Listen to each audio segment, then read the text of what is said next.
안녕하세요. 안전한 투자로 편안한 노후 준비 중경투 TV입니다. 네, 10월 13일 목요일입니다. 비트코인 19,100달러, 이더리움 1,300달러 플러스고, 리플 에다, 솔라나 도지, 미국 CPI 발표 앞두고 횡보 중이고요. 미국 증시 장 초반에 펩시콜라 회사 실적 어닝이 비트를 하면서 반등을 했다가 미국 PPI 생산자 물가지수 전월하고 비슷하게 나오면서 새로운 변동은 나오고 있지 않고요. 10월 13일 미국 인플레이션율 나와 봐야지 11월 초 연준 금리 인상 75bp 가능성을 100% 확인할 수가 있습니다. 시장에서는 75bp 한다고 80% 이상 예상을 하고 있기 때문에 10월 13일 미국 인플레이션율 시장 예상치 비슷하게만 발표되며 미국 CPI보다도 10월 16일부터 발표되는 미국 기업들 어닝이 나스닥 코인 가격에 직접적으로 영향을 미칠 듯 하고요. 미국이 금리를 얼마나 올리더라도 미국 기업들 실적이 뒷받쳐주면 오히려 반등이 가능합니다. 무엇보다 최근 장 보면 나스닥도 가격을 많이 하락한 상황이기 때문에 약간의 호재만 나와도 오히려 반등을 하려고 하죠. 10월 13일 미국 인플레이션율 예상보다 낮게 나오면 강한 반등 나올 수 있겠지만 예상대로만 나와도 추가 하락보다는 오히려 횡보할 가능성이 높다 생각이 듭니다. 비트코인 19,000달러 아래로 강하게 하락이 오려면 미국 기업들 최근에 실적이 어떻게 나오는지 자세히 확인을 하셔야 되고요. 애플 3분기 연이하고 연준 75bp 금리 인상이 있는 11월 2일까지만 비트코인 19,000달러 버티기만 해줘도 이후 거대 반등 올 가능성은 매우 높다 볼 수 있습니다. 무엇보다 금리 인상 이후 12월은 50bp로 4번 연속 이어졌던 75bp 금리 인상 종료가 되는 거고, 미국 기업들 실적도 1월이 되면 산타랠리 나와서 비트코인 나스닥 상승할 가능성이 높죠. 미국의 지속된 금리 인상으로 4분기 실적은 나쁘게 나올 수 있지만 내년 1분기 이후부터는 러시아 전쟁 종료 기대감이나 미국 인플레이션율 하락 같은 호재도 많기 때문에 미국 기업들이 가이던스 오히려 상승시킬 가능성이 존재한다 생각이 듭니다. 때문에 이번 주부터 11월 초까지 나스닥 비트코인 움직임이 매우 중요하고요. 러시아 전쟁하고 고금리 고물가로 인해서 나스닥 횡보하는 변동성 큰 상황에서도 코인 펀드멘탈 강화되는 소식은 계속해서 나오고 있습니다. 리플스웨 구글 클라우드 서비스 코인 결제에 이어서 미국 8대 은행 중에 하나인 뉴욕 멜로 은행에서 암호화폐 커스터디 보관 서비스를 시작을 했고요. 전체 고객 대상으로 보관 서비스 해주는 것이 아니라 일부 VIP 고객 대상으로 시험 실시한다고 합니다. 미국 VIP는 수백억은 기본이고 수천억 조 단위 부자도 많기 때문에 개인이 보관하는 것보다 안전한 은행을 통해서 코인 예치해두는 것이 해킹 리스크나 암호화폐 자산 분배에 긍정적이다 볼 수 있는 거고요. 미국에서 가장 오래된 은행으로서 이렇게 코인 보관 서비스 시작한다는 것만으로도 시장 분위기가 많이 바뀌고 있다는 것을 보여주고 있습니다. 미국 은행에서 코인 커서디 보관 업무를 해주면 처음에는 보관만 하겠지만 이후에는 일부 자금을 빼서 디파이나 재투자로 사용할 수가 있고요. 우리가 은행 예금해둔 자산을 은행이 채권을 매입하던 대출을 하면서 재투자하는 형식과 비슷하게 운영할 가능성이 존재를 하는 거죠. 그리고 다른 나라 은행보다도 미국에서 이런 대표은행이 코인 보관 업무 하는 것도 큰 의미가 있을 듯 합니다. 해외 고액 자산가들도 코인 장기간 보유하기 위해서는 자국의 은행보다 미국 은행 통할 가능성이 높다 볼 수가 있고요. 그러면서 코인 가격에는 이번 은행 보관 서비스가 어떤 의미가 될지 생각해보면, 은행이 코인 고액 자산가들 은행에서 안정적으로 보관 서비스를 해주면 대표적인 코인 비트코인은 바닥이 좀 더 공고하게 다져지겠죠. 2018년 전에는 코인 거래소나 개인 지갑 보관을 해도 해킹이 되는 이슈가 많았습니다. 그러면서 10월 13일 마이클 바 연준 부의장이 코인 규제 추가적으로 있을 것이다 언급을 했고요. 빠르면 몇 개월이나 내년 코인 시장 안정화가 되면 규제한다는 건데, 보통의 미국 상원 의원이나 연은 총재가 이렇게 코인 규제 이야기를 했다면 코인 시장에 부정적일 수 있습니다. 하지만 마이클 바 이분은 조금 다르다 볼 수 있고요. 마이클 바는 이전 리플 이사회 멤버 출신입니다. 리플뿐만 아니라 전반적인 코인 시장에 대해서 이해도가 매우 높고요. 미국 연준도 코인 전문가를 이번에 부의장으로 앉히면서 코인 시장 규제는 하지만 억압하는 게 아니라 투자자 보호 쪽으로 발전시키려고 한다 볼 수 있습니다. 2017년, 2018년 당시에만 해도 전체적인 시장은 거의 중국 코인하고 중국 세력들이 잠식했던 시장이었습니다. 비트코인 캐시나 비트코인 골드, 트론이나 이오스 등 중국 코인들이 시장을 지배했고, 코인 채굴기도 우지안 있는 엔트 마이닝에서 생산을 많이 했었죠. 하지만 최근 중국계 코인 비중은 매우 작고, 코인 채굴기 역시 이더리움 이더리움 머지 업데이트를 통해서 채굴기 또한 물리적인 코인 채굴이 아니라 코인 회사에서 코인 유통 발행량을 조절하는 것으로 변경이 되었습니다. 그러면서 중국 거래소인 바이낸스나 후오비도 비중이 크지만 코인베이스, FTX 등 미국, 유럽의 코인 거래소도 비중이 점차 확대가 되고 있고요. 때문에 2020년 이후 중국에서 미국으로 코인의 판세가 바뀌었다 해도 무방할 듯 합니다. 무엇보다 중국 정부에서는 코인 채굴 금지, 해외 거래소 차단 등 코인 거래를 막아버렸기 때문에 코인 산업이 아무리 신성장 산업으로 발전을 하려고 해도 사회 시스템이 못 따라가면 당장의 발전이 어렵고요. 코인은 투기적인 성향도 있지만 좀 더 디테일하게 보면 기존의 화폐를 보완하는 대체 자산의 성격도 동시에 가지고 있는데 중국에서는 투기적인 요소만 생각을 해서 차단을 한다 볼 수 있습니다. 하지만 미국은 마이크 바 연준 부의장 되고 뉴욕 멜론은행 대표은행 또 암호화폐 보관 서비스를 하면서 코인 산업의 긍정적인 점을 받아들이기 시작했다 볼 수 있고요. 때문에 2017년, 2018년 비트코인 변동성 매우 크게 움직인 것과 비교해서 2020년 이후에는 비트코인 나스닥 따라서 움직이는 경향이 매우 강해졌습니다. 리플 역시 마이클 바가 연준 부의장이긴 하지만 올해 선임된 신입 부의장이기 때문에 당장의 리플 소송 종료에 큰 도움은 안 된다 볼 수 있습니다. 하지만 SEC 제리 젠슬러도 마이클 바 눈치 안 볼 수는 없겠죠. 마이클 바가 연준 내에서도 제롬 파월이자 브레이너드 부의장 다음에 서열입니다. 바이든 대통령도 코인 산업이 필요하다고 생각해서 마이클 바를 부의장에 앉혔겠죠. 그렇기 때문에 리플 소송 종료는 시간 문제고 미국 내 코인 산업은 지속적으로 확대된다는 것을 확인을 해볼 수가 있습니다. 그리고 10월 10일 메인 이벤트였던 미국 PPI 생산자 물가지수 보면 MOM 저널 대비해서는 컨센서스 0.2% 상회하면서 미국 생산자 물가는 오히려 상승을 하고 있습니다. 그나마 코 PPI가 전년 대비해서는 7.2% 컨센서스보다 0.1% 낮게 발표가 되었기 때문에 시장 충격이 크지는 않았다 볼 수 있고요. 하지만 당장에 큰 변동 없었다고 해서 코인 매수하는 것은 리스크가 있습니다. 10월 13일 미국 인플레이션이 어떻게 나오는지 확인을 한 다음에 코인 매수에도 절대 늦지는 않을 듯 하고요. 그러면서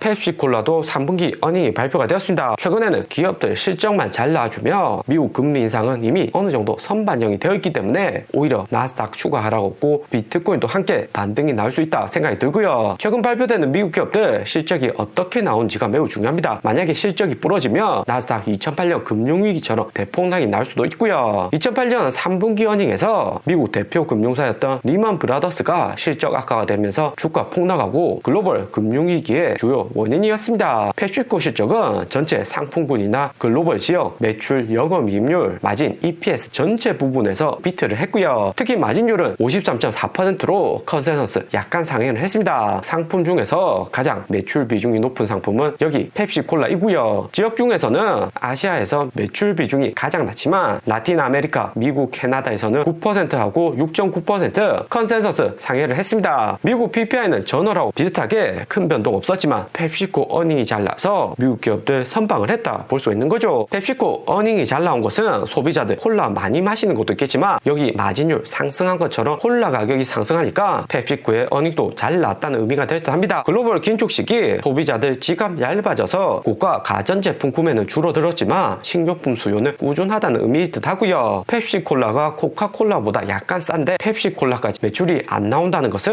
경기 침체가 크다는 의미였겠죠. 그러면서 10월 13일 목요일 발표되는 대만의 TSMC 반도체 파운더리하고 블랙록 어닝도 중요합니다. 블랙록은 실적 안 좋을 것이라고 시장이 예상을 하고 있고요. 최근까지 주가 하락하면 투자자들 줄어드는 것은 당연한 거고 은행 금리도 5% 주는 상황에서 굳이 긴축 사이클에서 블랙록 통한 펀드 구매는 안 할 가능성이 높겠죠. 글로벌 1등 회사 펀드 회사인 브릿지 워터스의 레이달리오도 실적 나빠질 거 알고 미리 CEO에서 내려왔고요. 코인 가격에게는 블랙록보다는 대만의 TSMC 실적이 더욱 중요합니다. 애플, 테슬라, 엔비디아 모두 반도체 설계는 직접 하지만 생산은 TSMC에 위탁을 하고요. TSMC 어닝 비트할 가능성 높기는 하지만 혹시나 TSMC 실적이 마진율이나 매출 어닝 비트를 못한다면 시장 충격 클 수가 있습니다. 대신에 TSMC 어닝 비트 해준다면 테슬라, 애플, 엔비디아 실적도 무난할 것이라 예상을 해볼 수 있기 때문에 나스닥 상승하고 코인도 단기 랠리 나올 수 있다 생각이 들고요. 그런데 최근 같은 장에서는 TSMC 실적 나오고 상승한다고 해도 여전히 인플레이션 압력 높기 때문에 다시 한번 눌려줄 가능성이 높습니다. 그렇게 눌려줄 때가 진입 타이밍이다 볼 수가 있을 듯 하고요. 오늘의 영상은 여기까지입니다. 좀 더 디테일한 투자 정보가 필요하신 분들은 커뮤니티로도 자료가 공유되니까 멤버십 가입과 구독 부탁드립니다. 감사합니다.